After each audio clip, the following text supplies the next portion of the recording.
On SportsCenter, it's not often a preseason game garners so much interest that LeBron James and Jamie Foxx tweet about it. But Browns fans were desperate for anything to be excited about, and they got something good in the quarterback competition. The preseason debut from Shedeur Sanders lived up to the hype, and it's our Take Two.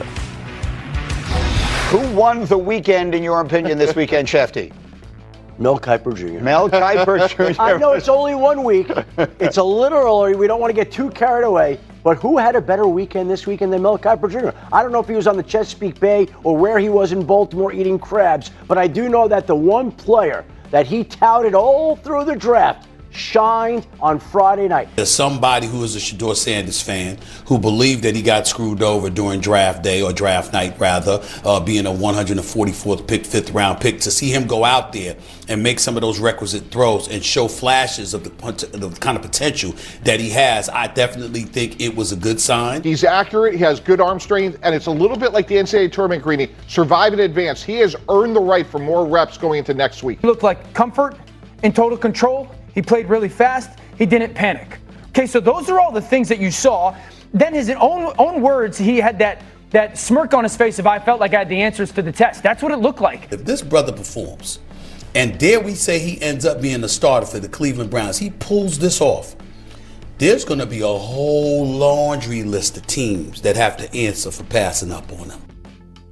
So here's the thing. The Browns' continued search at quarterback is nothing new this year. Since 1999, when Cleveland rejoined the NFL, they've used 40 different starting quarterbacks. That's the most in the NFL by quite a margin, with 10 more than the second closest team, which is the Bears. All right, NFL analyst Damian Woody is here to talk a little preseason week 1. So what is your reaction to Sanders and his performance on Friday? I thought he was poised and I thought he was prepared. You know, you heard him in the post game talk about how he had the answers to the test. And when you watch him out there, nothing seemed big, nothing seemed too big for him. We saw a little bit of everything from Shedeur out there. We saw him escaping from the pocket. That's not something we saw a lot of at Colorado. The throw, backed up in his own end zone. He throws a dart right there. And then obviously the 2 touchdowns, one layered throw, and then the one where you saw the guy bringing the pressure. He was able to make a step to the side and throw an absolute dart in the end zone. We saw everything from Shedeur Sanders. Now, are there things he needs to work on? Absolutely.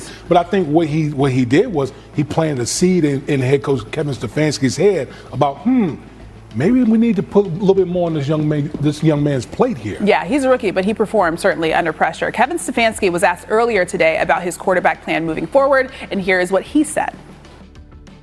I'm not going to get into reps, Mary Kay, other than to say we're going to continue to mix these guys, and also say I'm trying to be we are trying to be very intentional about our quarterback's development, and I'm really pleased with where both our young guys are. They're all working very hard. They're all taking coaching and understanding that this is a progression for them.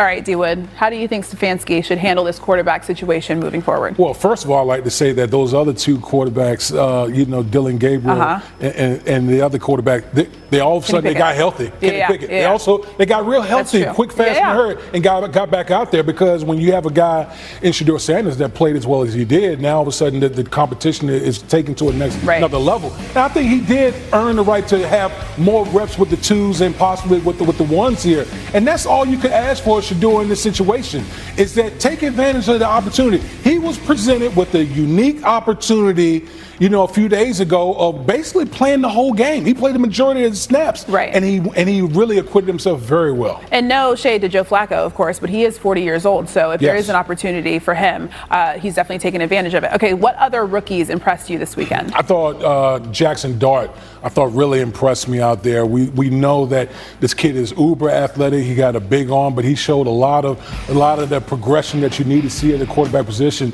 You see the throw right here in the middle of the field, stepping up in the pocket, and you see a guy bearing down on him and throwing an absolute dime for a touchdown right there. Those are the type of things that you want to see. And then here's the athleticism, the legs that he showed at Ole Miss. So we got a lot of things that from Jackson Dart that we saw on his tape from Ole Miss. And again, he has another guy got to clean some things up. But overall, you have to be thoroughly impressed with a guy like Jackson Dart in his first preseason performance. Okay, really quickly, I went down a YouTube rabbit hole this weekend and I watched Jackson Dart picking out apartments in New York City. New York City, Los Angeles, and Chicago are 3 major cities. What do you think the 4th one is? What, San Francisco? I mean, there's no right or wrong answer. It's just your opinion.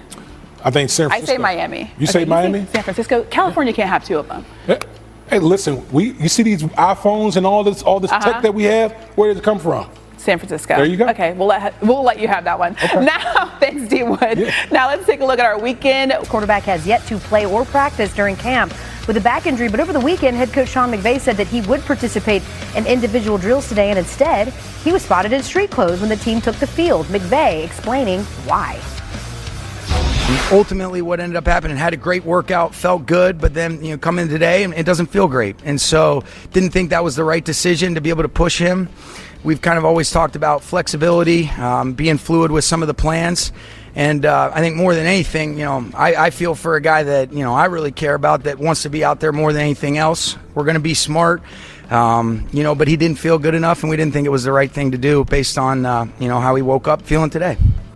Look who's here live and in the flesh, our NFL insider, Adam Schefter, who has more. Hello. They've downplayed this injury at every turn, but talk to us about what you're hearing on the timetable. Well, I think there's some natural concern just because Matthew Stafford's 37. Right. He's had a achy back in the past. He has a disc issue now.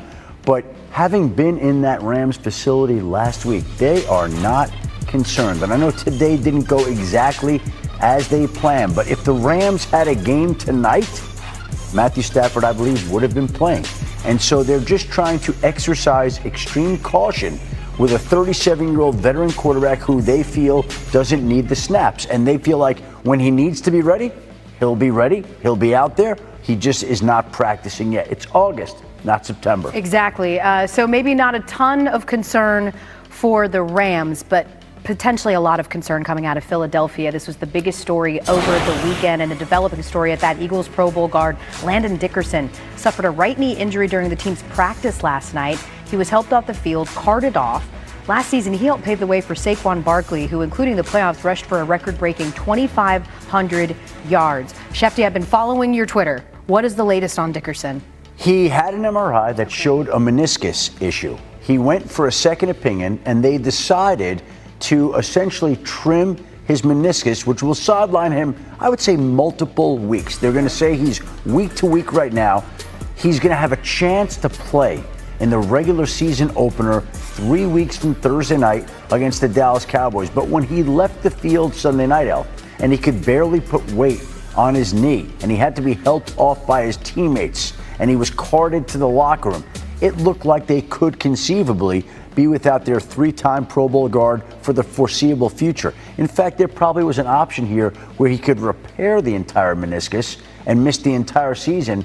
He's opting for the lesser surgery, one that could have him back at the start of the season. So I think this was a best case scenario for the Philadelphia Eagles. You lose Dickerson for the preseason, but there's a chance he'll be back for the start of the regular season. You mentioned the Pro Bowl. Dickerson's one of just 5 guards, period, who have made the Pro Bowl every single year since 2022. We also, Shefty, just heard Kyle Shanahan, head coach of the Niners, make an announcement around Brandon Ayuk, who, of course, tore his ACL and MCL last October. What are they saying about a potential that he'll be able to come back soon? Well, listen, right now they're saying that he could be back week 6, and I think they're not going to rush him along in the early part of the season, and that tells you they'll be without him for nearly the first half of the season. It was such a devastating injury that he suffered last year. What makes this even more complicating is the fact that Ayuk won't be back till about week 6.